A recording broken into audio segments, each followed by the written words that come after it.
combien il y a de milliers de Massicois qui attendent un logement social? Est-ce que ce qui est construit aujourd'hui répond à ces besoins? C'est une très bonne question et c'est une très bonne approche. La demande est demande de Massicois est d'environ 25 000.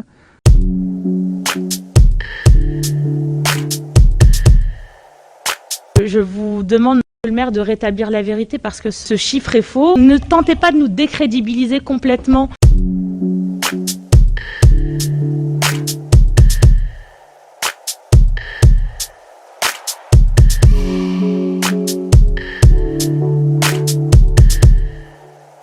Il ne s'agit pas que d'une erreur de chiffre, puisque tout le monde pourrait se tromper et dire 25 000 au lieu de 2500.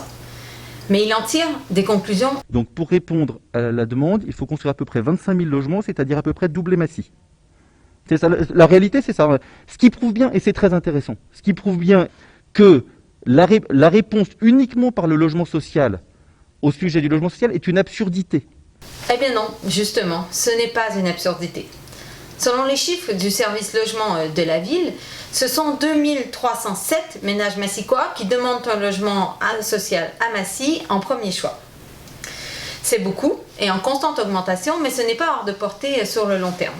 Si le nombre de demandeurs augmente, c'est parce que les demandes ne sont presque jamais satisfaites.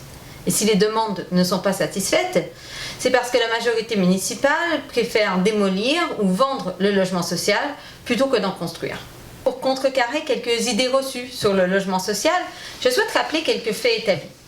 Les études scientifiques sur les demandeurs de logement social montrent que ceux qui se tournent vers ce type de logement le font souvent à la suite d'expériences très négatives dans le secteur privé. Ils sont nombreux à avoir connu des formes de discrimination liées à leur origine et où l'expérience de logement dégradé, souvent payée très cher dans le secteur privé. Ensuite, le logement social, c'est le seul qui protège les femmes et les enfants suite à une séparation conjugale. On sait que les femmes gardent plus souvent la garde des enfants à la suite d'une séparation conjugale, mais elles perdent plus souvent l'accès au logement conjugal, dans tous les cas, sauf lorsqu'il s'agit d'un logement social. En conseil municipal, notre maire répète souvent que les locataires de logements sociaux sont, je cite, des pauvres. Vous considérez qu'il faut continuer à essayer d'accueillir des personnes pauvres là où habitent déjà beaucoup de pauvres? Le logement social, ce n'est pas seulement le logement des plus démunis. Il existe plusieurs catégories de logements sociaux et aujourd'hui, 75% des franciliens et franciliennes sont éligibles à l'une ou l'autre de ces formes. D'ailleurs, plus de la moitié des demandeurs de logements sociaux à Massy sont en CDI ou fonctionnaires. Les jeunes en âge d'accéder à leur autonomie qui ont grandi à Massy ne peuvent souvent pas y rester faute de logements accessibles. À Nous Sommes Massy, nous pensons qu'il est essentiel de prévoir du logement social dans tout projet de construction pour permettre à tous et toutes de se loger décemment, mais aussi de travailler à la mixité sociale et scolaire sur l'ensemble de la ville.